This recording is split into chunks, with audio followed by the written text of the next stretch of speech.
welcome to another edition of Blase Blah. Hello and welcome to another edition of Blase Blase. This is Stephen Huge. Hey. It's pretty late in the evening actually. We've been busy today. But we got the old chestnut, haven't we? Used the big chestnut. The big question. The big question. Brexit. Brexit.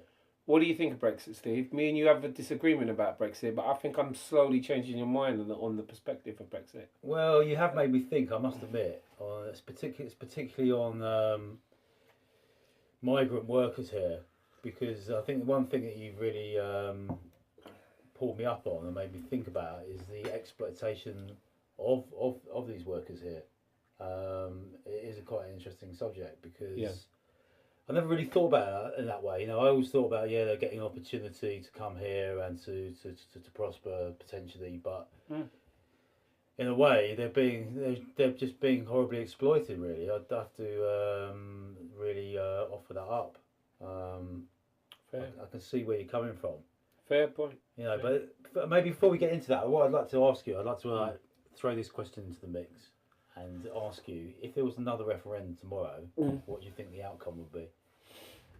Oh, I think, you know what, Steve, I don't think this is a question that's been just on the flipping of your head. I think you've designed that one, Steve. Just came into my head about 5 minutes ago.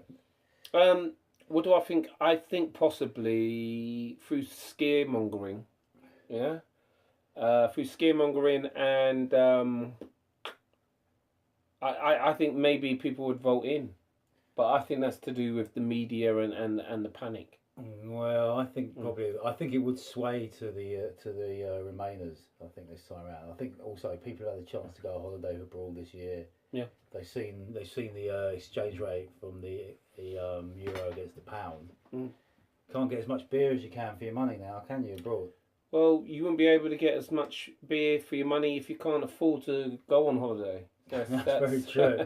That's a good point. That's I mean the fact is people can't afford to go on holiday, Steve. So we're living in a time where wealth gap is going crazy, absolutely bananas. Yeah, I mean, when we start talking about Europeans and workers and stuff like that, I mean, listen, the UK is a different place right now. This is not the UK of the 50s and 50s and beyond, really. I mean, this is a time where, you've got a massive wealth gap. Housing is expensive.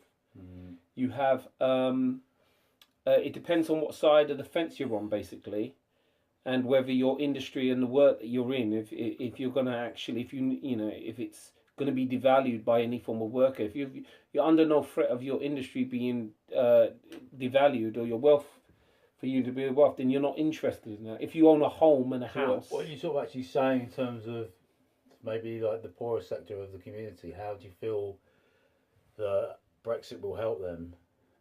Well, I don't think it's about Brexit help them. I think when they were in a state of Brexit, actually. We're still in the mid-level. But before we've been told Europe's so great, life has not been so great for them.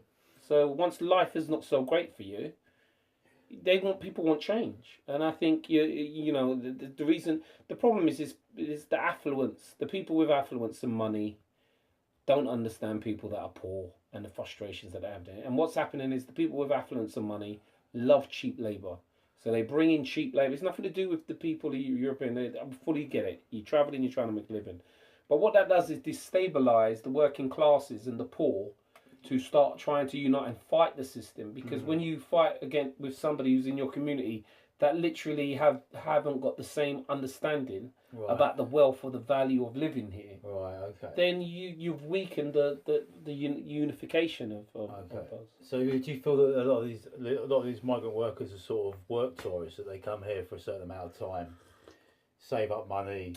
I think there are many things. I wouldn't say they're just that. I think there's some people, some migrants who were workers who want to be here to stay. Some of them want to come here and work and go back home. It's all many different reasons. I wouldn't just say, and I wouldn't put the pressure on them. I just think our government it's nothing to do with the people.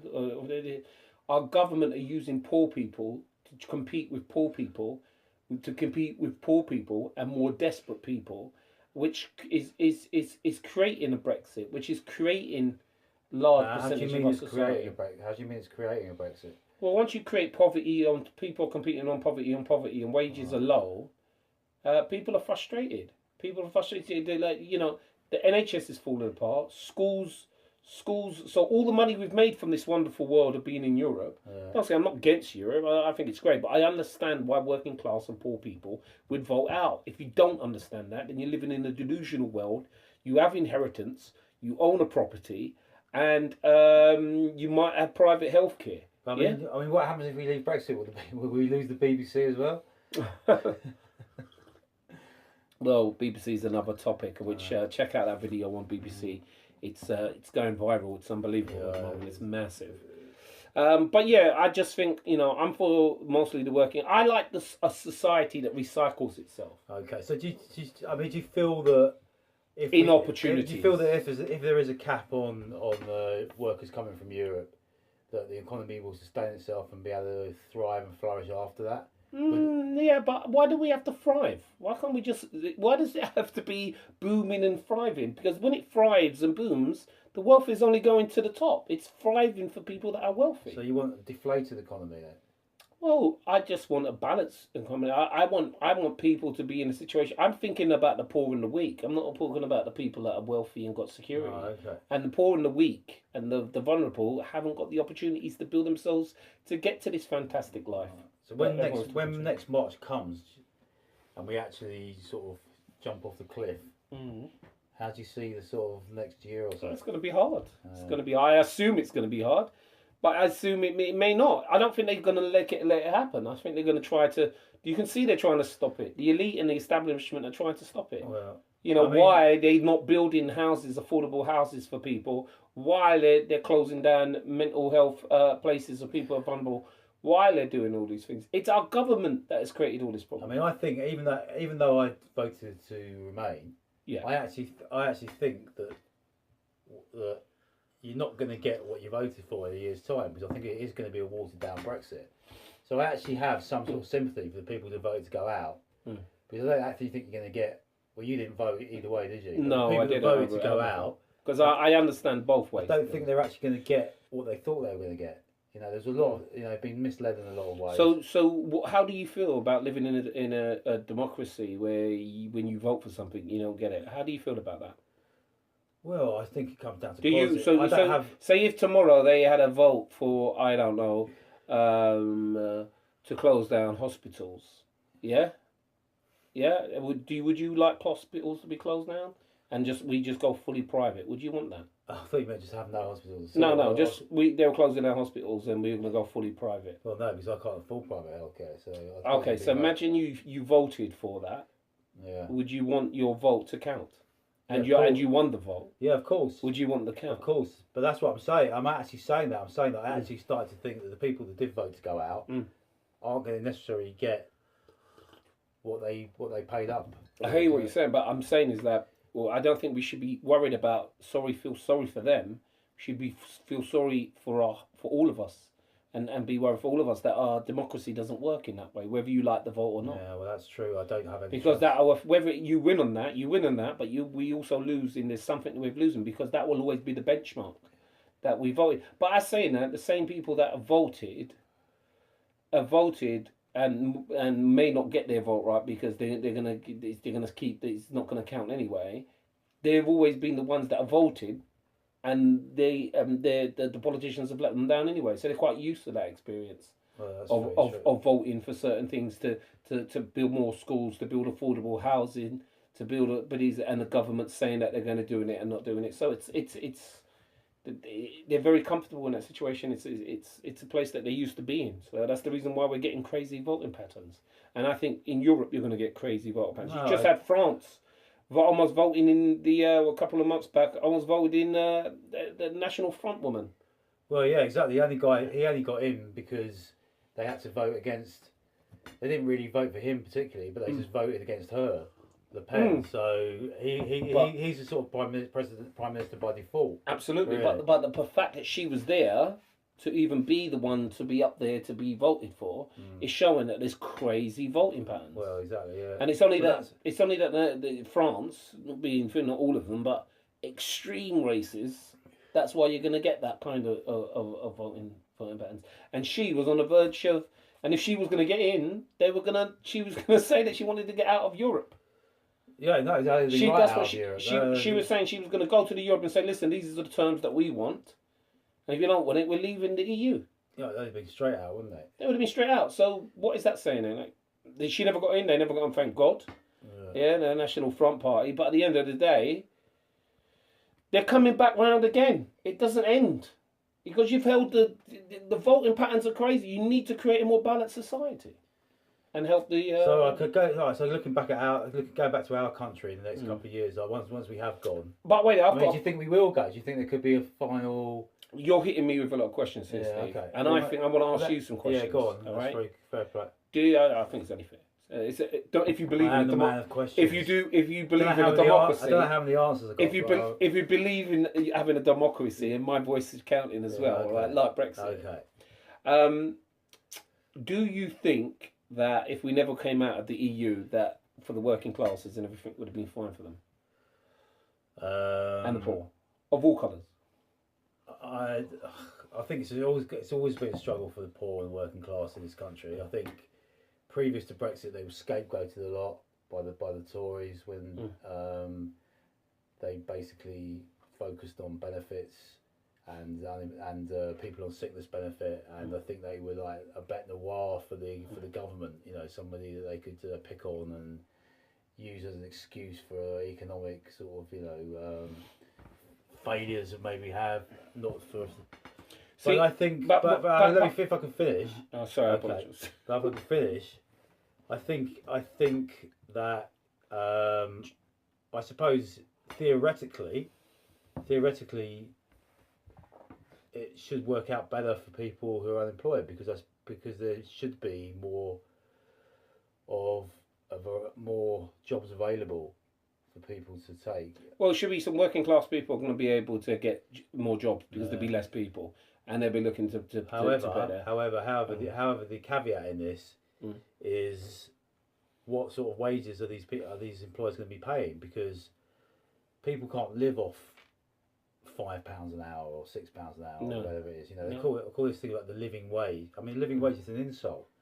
You know, absolutely. I'd love to see one of these politicians spend a week living off the living wage, and he'd be crying into his pillow at night. Well, you know, that's one thing with Steve. Me and Steve, we have our disagreements on this, and I love his brutal. He seems to be coming around. I'm pulling him around slowly. I think I am. He one of the things that there's a conspiracy thing, and he always thinks I'm a bit of a conspiracy man, which is fine. I do have my elements. But I do. One of my key things is that they don't really care about the working classes, yeah. And I think, like, especially London in gentrification and stuff like that. But one of the key things, and it's one of my questions. Do you think the bedroom tax that they put in, do you think that was by design or just to make more money for the government? The bedroom tax. Yeah, slightly going off the topic of Brexit. No. I'm just because it's all the same thing. Because the bedroom tax is one of the things I don't understand why. How come it? How do you equate that as something relevant to Brexit? It's very true. I'm just saying it's all about the war against the working classes. That the elites are in a different realm. Well, yeah, because they think everything's affordable. They don't understand what being poor is, and to them, to pay an extra few quid for a spare room, they can't relate to it. They don't realise that money that you now have to pay for your bedroom tax means that you can't pay your electric bill, or you can't pay your food bill, or but they knew, gas bill. But they did the maths and they realised that they weren't going to benefit any more money from it anyway. It wasn't going to be financially beneficial for that. But what they did is they lost a lot of people that lived in their houses have now been moved out to Birmingham and moved out to different places. And now to say that these things are not by design would be, you know, because I mean you feel there is a what's the word, a slightly sinister plot against the working class. Oh, most definitely. Most definitely. Because for a government, you have to govern. It's all getting very sinister and dark here. It's getting very sinister. It's getting dark here. But I'm sorry to say, but I think Brexit was supposed to happen. To be honest, So if it wasn't, if you never had it was like a boil that needed lancing. It's just they kept ignoring it, and that boil just got bigger and bigger, and they kept ignoring it, and then they kept saying, "Look, there's a boil over here," and they kept ignoring it, and then it popped, and when it popped, everyone was in shock that it popped, which I wasn't shocked. Some people were like, "I can't believe what this has happened," because they've ignored non-affordable housing, they've ignored pay wages not going up, they've ignored NHS crashing, falling apart, they've ignored unaffordable for people to have houses, they've ignored putting poor people on top of poor people and people complaining, they've ignored it. And then it happened, and it's about, I don't know how they can be surprised. I say this all the time. If you watch Question Time the last 5 years, you would have seen Brexit. Sort of try and focus in. And I'm not for Brexit, but I'm not against it. Sort of focus in and maybe conclude a bit on this. So basically, now that you said that Brexit was a necessity, it was almost like a destined reaction to all the issues that you've raised tonight. How do you think it will pan out in the next few years? I hope this.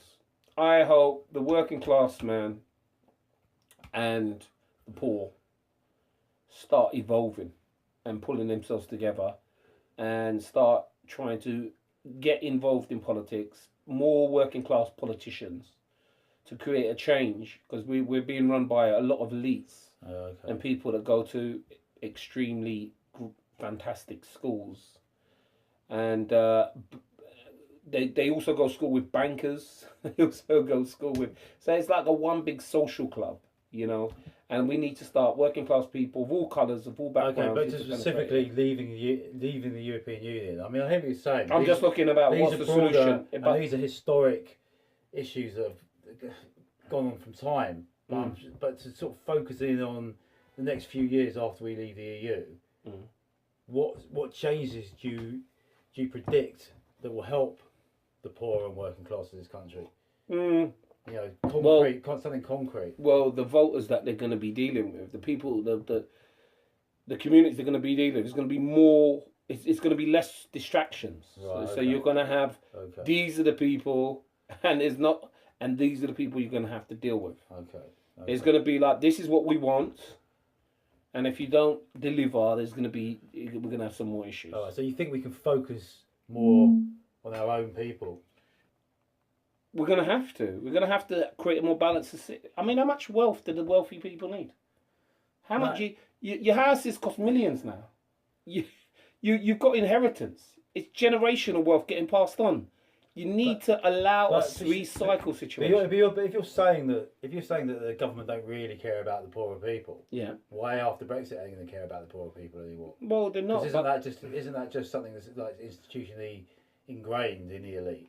So even if we leave, why were they then suddenly? We're leaving the EU. We're all going to focus now on the working class and the poor. Why, when they haven't done that before, and you feel that they don't care anyway? Yeah, I mean, I think we're living in a world where they're going to have to. They're going to be forced to, because if they've had Brexit right now, which is push things over, if they keep. So you saying Brexit was a protest vote? Of course, it's a protest vote to a certain degree. Yes, I think it's many different things. I don't think it's just a. You know what? But isn't it a bit when looters burn down the shops that they live in their own community, and then when they wake up the next day, they've got nowhere to buy their food, isn't it? Isn't that sort of an analogy that you could tear it all down? But that's what people do. That's what people do when they riot. It's just mayhem. They're not thinking about, if your society, you're asking people to be logical when they've been logical. Yeah, you're asking them. You're asking them to vote correctly. Like when Conservative came in, people thought there was going to be some form of change. That's where the Conservative people have changed, and the Conservatives did exactly what they're supposed to do. What we always know they're going to do. But now it's got to a point. It's got to a stage, and the thing is, why didn't Labour get in? Because no one trusts Labour. The working class and poor are tired of politicians. They're absolutely tired. I know, but you're the way you're advocating is if like after Brexit we won't have politicians. No, or the politicians we have are No. going to be caring. No, we will. I don't think they're going to be caring. They're going to ignore. But if they're going to realise, this is what I believe anyway. Do you think they're just going to go business as usual? But haven't you got your rose-coloured Brexit specs on a bit here? No, but I do think there needed to be a full stop. That we had to stop the situation, Steve. I don't think we were just going to continue down this road. Yeah, but you have like look at how many times you have riots. Okay, in England. Yeah. In the US. Okay, but did it ever change anything? Not really. And so in the same way, you've got this as a protest vote saying, yeah, okay, we've had enough. Blah. What? Okay, let's say blah. What would you? Blah. Yeah. But will it really change anything? Well, apart from the fact we're out of Europe, and what will it change in terms of the communities that you're speaking of? Well, I'm not saying it would change. I mean, as I said, there is elements where it is a protest vote, but I do think that, to be honest with you, it's inevitable. They're gonna have to find its way. But the next governments that we have in know that they're gonna have to start doing some more for the working class and poor. If they don't know that, they're delusional. If they don't realise that, I don't know. I mean, so if you're coming into power, to come into president after coming into the next party that comes in, if they're not talking about really doing stuff for the working class, historically, go back to the 80s when Thatcher smashed the working class to pieces, didn't she, by closing down loads of different industries, including the coal industry. Yeah. Okay, so you could have said then, unless people start to listen now, there's going to be a revolution. It's come to a pinnacle. It's come to a head. But that was in like 1989 or something. You know, now we're like 20, 30 years on, and we're talking about the same stuff again. Yeah, it's always going to be changing. But at the end of the day, the working class has got to do something. So, what do you think the solution of the poor? What they should have done? What do you think they should have done? Voted for somebody else. When all politicians are not really, what's the solution with that? What do? They always vote, and they never get what they want. No, maybe it's a fair point. Maybe so when something else comes up, where they can flip the table on its head, they flip the table on its head. That's a fair point. You know, that's. I mean, if you've always voted and you've always been let down with your voting, you know, people looking and saying, "Oh my God, you guys are fools. You guys are stupid." Why are they stupid? They've been voting all the time, and they've been getting nothing. So I suppose put it in those terms. Everyone's looking and going, "Oh, these idiots, these fools." No, they are fools. They were fools that were voting before. Yeah, and so now they've got to vote and say, you know what, we can be able. You know what? I'll tell you what happened, and this is exactly what happened. Our schools are getting closed down. You're not investing up north. There's no affordable housing. NHS, you're looking to make it crash because you want it to go private. All right, you're bringing in immigrants to devalue our wages. There's no houses or where people can live. Yeah, mental health on the street, homeless. Except we could go on. All right. So you're screaming out all these things and you're just totally ignoring them, year in, year out, year in, year out. And then what happens? Some abstract situation where they say, you know what, we want Europe back. We want to get out of Europe, or they need to change the policies, or the working class man can't, whatever. And then you know what happened? The whole elite just went, oh shit. So all the working class people said, oh shit, they're paying attention now. They're actually paying attention. So they're paying attention. So this is our moment where we can do something. And that's what's all happened. They never paid attention before, and then they started paying attention to this because they realised they were going to feel some pain in this. So people just turned around and voted a biggest working class vote in the history. Maybe. I still think people voted for a bit of a fantasy though, I think. But you're a working class man. You don't you want a cycle where working class people can build a life? Yeah, but I never necessarily saw leaving the European Union as a way for me to become more not affluent, but more. What's the word? Well, I suppose affluent. So were we affluent while we was in it?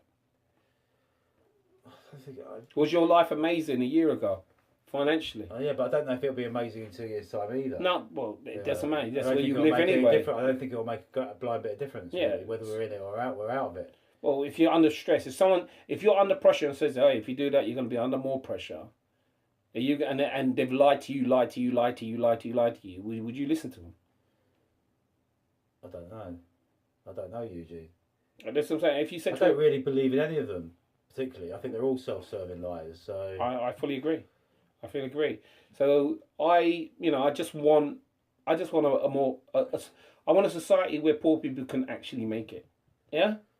I want where you don't have to be a millionaire, or your parents don't have to have gone to Eton, or your parents ain't some wealthy elite family. okay, well, that's fair sentiments, isn't it? Really. It's just pretty basic. I mean, it's not nothing revolutionary. It's just really simple. Should we start to wind it up at a point where we found some middle ground?